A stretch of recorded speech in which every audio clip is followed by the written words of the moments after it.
Hello. Welcome back to the Happy Medium Fit podcast. We are live today. And there's been a topic that's been coming up both last week and this week from every single angle. And I don't believe in coincidences. Like, it's just a confirmation that this is a message that needs to go out. And I held a support call with my clients on this last night. And, the first person to speak, my client was like, every time that you make these trainings, I feel like you're talking directly to me. And I'm like, well, I am talking to you. And she's like, you just know what we need to hear and what I'm going through. And she was saying that, like, she specifically needed to hear this, and it was so relatable, and other women in the group were saying the same. And so I found this impactful even through just like a topic I've been sitting with, and I know that a lot of you guys will find it helpful as well. And I'm going to talk to you about how you're not spending enough time under tension. And the first example that I can think of that's easy to relate to is within like the gym and your workouts, for example. Like, a lot of people stop doing the reps. Like, if you're doing bicep curls and you're doing maybe 12, let me turn my notifications off on my computer so that they do not continue to go off this whole time. If you are in the gym and you're doing bicep curls and you're only doing like 10 pounds or something when like you should be doing 20, for example, or you stop right when it starts burning instead of pushing through the burn. And a lot of us stop the second that things get uncomfortable, and we think like, oh, it's starting to burn, I better stop. Oh, it's starting to get difficult, I better stop. But that is at the point where you actually need to get over that hump and actually push through it in order to actually stimulate the muscle growth and in your mindset, in order to sustain growth within your mindset. And it's very normal that you want to run from discomfort. This isn't like just a you thing, like everyone does it.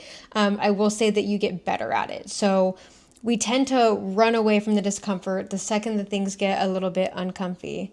Hi, I have people popping in on the live. And instead, we actually need to embrace it and let it do what it's supposed to do, because it's in these seasons of what seems like a setback or a roadblock or anything like that that is actually a test. And this trial that you're going through and this test that you're going through is what is going to allow you to increase your threshold for discomfort and also increase your capacity and allow you to get stronger. Same thing with the working out example. If you aren't literally breaking past through this, then you're not going to build any muscle and you're going to stay exactly the same. And we need to apply the same concept with our mind. And so we need to just let the tension and the discomfort and the burning do what it is supposed to do. And lately, I feel like I've been doing this gut protocol, right? I've been trying to be super transparent about my journey with it and how difficult it is even for me. And I'm super disciplined. And every single person I talk to is always like, wow, you're so disciplined.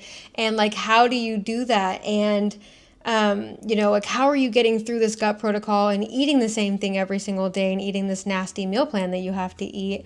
And it's like, my answer when I really sat with it is that I stopped trying to get through it. Like, if you're just sitting there and only thinking about the pain and the discomfort and the suffering, then that is going to be your reality. But if you just embrace it and let it do what it's supposed to do and lean into the process and embrace it, then you stop feeling like you just have to keep fighting to push through it, and it genuinely gets easier. So it's like, I stopped waiting to get through it, and I've just been present in this season and allowed it to do what it's supposed to do. And I know that it's going to all work for my greater good. I went to church last week, and once again, I was telling you about how, like, I've been hearing this message in many different fonts and different formats from different people, and even inside my own, business mentorship. But the pastor was saying that our toughest seasons are the ones that teach us the most, and often are the ones that give us the most growth in general. And the one that I was thinking of is even like going off to college or whatever. It's like, you're so scared, but you know that you have to do it, but you do it anyways. And it's like, for me, I was moving to a new city. I was moving into like the dorm rooms. I didn't know what to expect. And I was like really uncomfortable, but it's like they tell you, like lean in, embrace the process. And over those 4 years were my most like life-changing years for me. I learned so much about myself. It allowed me to figure out what direction I was going to go to after. But you go to college not knowing what the outcome is going to be, for most of us. Like for me, when I went, I didn't know exactly what I wanted to major in or what I wanted to study, but you just lean in, you show up every single day and know and trust the process, that you know that with each step that you take, the next step is going to naturally unfold itself. And so by showing up just the first month of college, you're like, oh wow, like I know where my classes are. I don't even know. Like, I'm trying to think back of an example, but like, what to expect in a college classroom. And like, you kind of start to gain that confidence. And then after your first year, you're like, oh, okay, like that wasn't as hard as I thought. And you've gone through all the introductory classes. And through that, you got to dabble in some different topics and figure out like, okay, like maybe I know what I want to major in. And then you start majoring in it. And then after 4 years, you still have the dilemma of like, well, what the hell am I going to do with this major?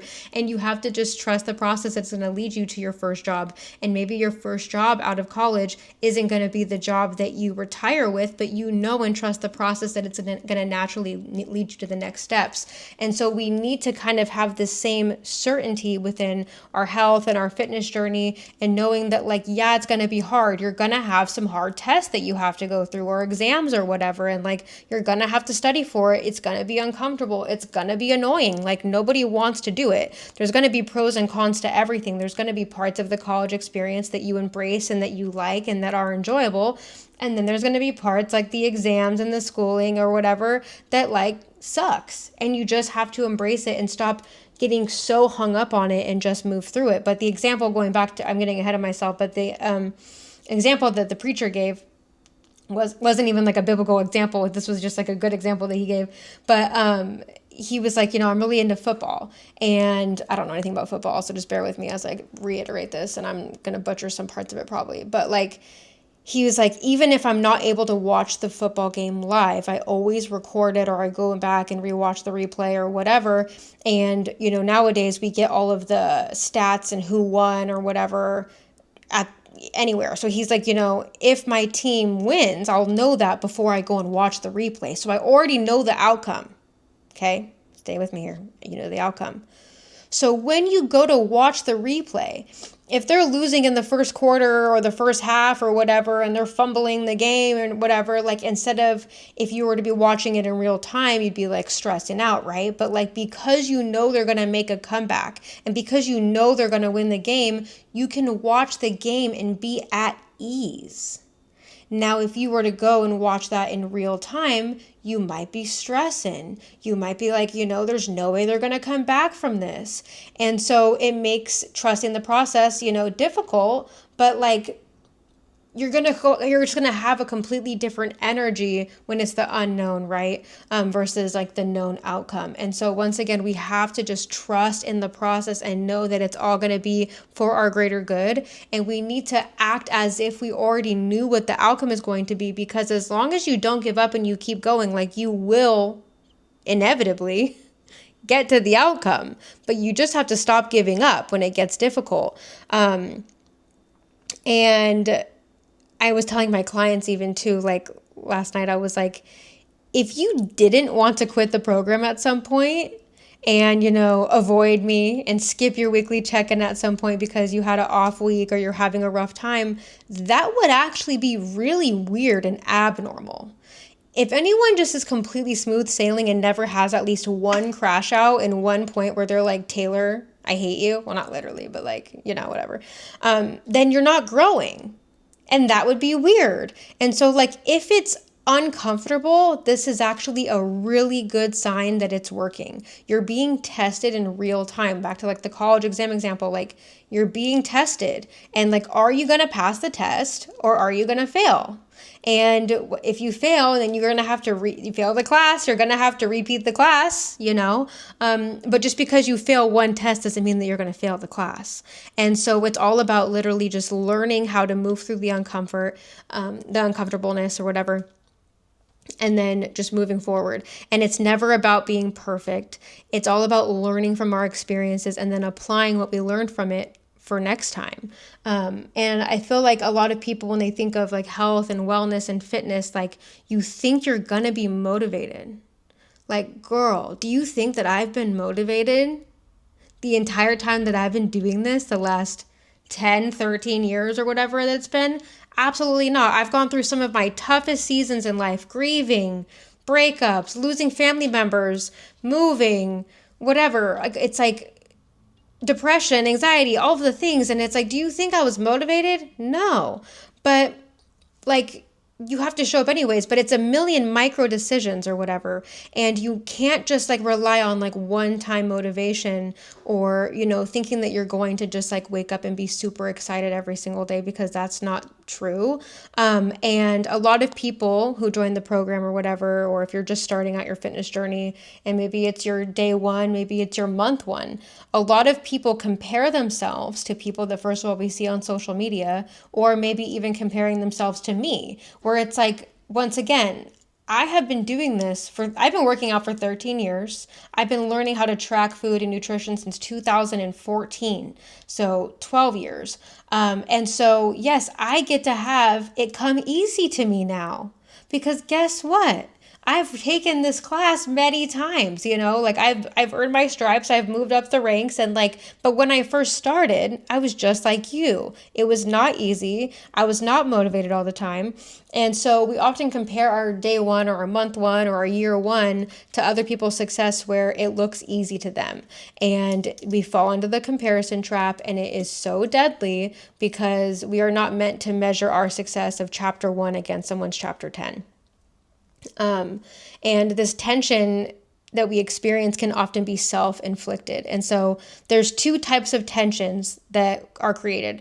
And I'm referring back to my notes of my training deck from yesterday, but there's going to be like external factors and tension that you're going to have to go through that is going to be out of your control. Things like outside factors, let's just say. And so one of the things is going to be others' expectations or opinions, and, what your family is going to think about you doing this program or whatever, or your goals or whatever the case may be, feeling the need to explain yourself, or just fear of what other people are going to say, think, whatever, the possibility of an external fact of like failure, which once again, like this doesn't have to mean like an overall failure, but there's going to be things that get in your way that maybe make it a bad day, that make it to where you can't get in your workout like you planned, that made you not be able to hit your calorie and your protein goal like you planned to. This could be like, getting sick even. Like I had a couple clients that were sick this week and they were getting really hard on themselves. And I was like, girl, like this isn't going to be, this isn't the first time that you've gotten sick, and it's not going to be your last. And so I gave my usual advice that I give when people are sick. And I'm like, and guess what? You're going to give yourself grace, all of this. And then next time you get sick, you're going to forget that we ever had this conversation. I'm going to tell you the same thing again. But like that can happen, or like an injury or something. I'm going to take a sip of water real quick.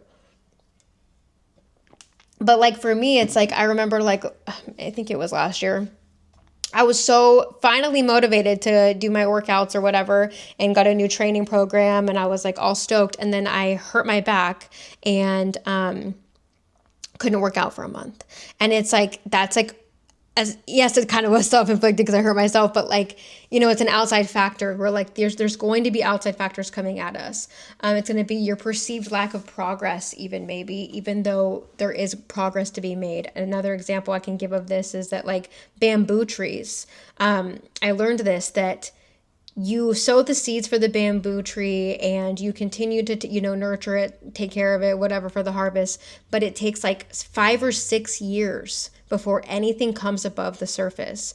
Now, that doesn't mean that nothing was happening for the 5 to 6 years. You were building the roots and the foundation and everything under the surface. So even though it wasn't visible, substantial progress was still being made in order to prepare. And then on the 5th or the 6th year, it shoots up above the surface and is like 15 feet tall or something, like overnight. And so what seems like no progress, like over 5 to 6 years then seems like an overnight success, And so it's always like this perceived lack of progress that isn't necessarily true. But yeah, and just like sacrificing comfort, because it's like, while I teach having balance and finding a happy medium and, having dessert every night and, never depriving yourself of any sort of food and never, being toxic with workouts or earning your food, like anything like that, there's still going to be things that sacrifice your comfort. Like learning to track your food is not fun. It is like a tedious task. And learning that you're going to have like a smaller portion size. Like maybe you can only have one donut today instead of two. And like that's sacrificing comfort, especially if you turn to food for a stress coping mechanism or whatever the case may be, or sacrificing comfort in the gym and getting out of your comfort zone. Like maybe you're scared to go to the gym, which you could also work out at home. But I'm just giving some examples of, like some things that like, even though it's not going to always be like something drastic where, you should be like super uncomfortable, there is going to be levels of discomfort and you're going to have to make some level of sacrifices because any sort of change is going to be a little bit uncomfortable regardless, right? So that's the first types of tension. The second type of tension that we create is self-inflicted, like I said. So you're going to go through the external, like tension that I just mentioned regardless. And I also want to touch before I move on that like those are never going to go away. Like there's always going to be things that come up. There's always going to be people that come up and question you. There's always going to be that doesn't go away. But you get better at handling it. You become more equipped. It becomes easier. You roll it off and brush it off, and it doesn't affect you with exposure and repetition. Just like with anything, like a new job, it's going to be overwhelming and difficult your first couple months and through training, and then eventually you can just do that shit in your sleep. So it's like it's the same thing, but once again, there's always going to be obstacles that come up. You just get better at navigating them. But the self-inflicted tension and resistance and stuff that we create and the extra pressure that we put on ourselves is another layer. And so I'm saying this because you don't want to add double the amount of tension. Like the external factors are enough. So if we can prevent the self-inflicted mindset blocks and tension and all of that, like why don't we do that? So like I was saying earlier, the comparing your chapter 1 to someone else's chapter 10, battling inconsistency, right? Like the starting and stopping instead of just like staying in the process. And once again, understanding that you're not going to be perfect. No day is going to look perfect. No 2 weeks are going to ever look the same or whatever the case may be. But as long as you just don't give up, then you'll always stay in momentum and you'll always be taking a step forward. And, even just 1% better every single week genuinely adds up. Like it truly does. Like think about it. 1% over 52 weeks in a year is 52% better than you were last year. And that's always something to celebrate and be proud of. And you just continue to keep it going. Once again, if you get sick or you fall off or you go on vacation or whatever the case may be, that doesn't mean that you fell off. Or that like you gave up. You just get back to it as soon as possible. Same thing with a job. Just because you work 5 days a week and then you take off the weekend doesn't mean that you have to go reapply and start from, square one and redo training every single Monday or when you come back from a vacation. You just pick back up with your work where you left off, and your fitness journey is the same way. More tension that we create can be overcomplicating things. So I see this a lot in my students that come in my clients that come in, is they'll add in extra steps or layers or goals that were never required of them. And so when people come in, I always say, we're not worried about anything except a calorie goal. I don't care what you eat or whatever, like you just have to hit your calorie goal. And then they want to add in like, I'm trying to hit my fiber. I'm trying to eat, 4 fruits and vegetables every single day. I want to hit, 10K steps. And it's like, girl, I never told you to do that. Nobody ever told you to do that. Why are you adding in extra steps and extra layers and extra goals and extra things on yourself that were never required of you? And I never told you to do that.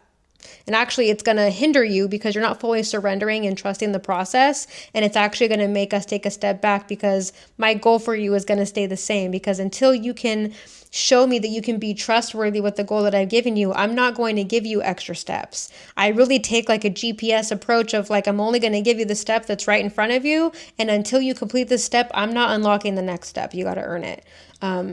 And so you have to really surrender and trust the process, which is hard. We have years and years and years of reprogramming. If you're doing this at 35, you have 35 years of beliefs and mindset and all this stuff that we have to, like, not erase, but like rewire your brain. And another thing I want to say on this too is, like, if you're hiring a coach, trust the professional.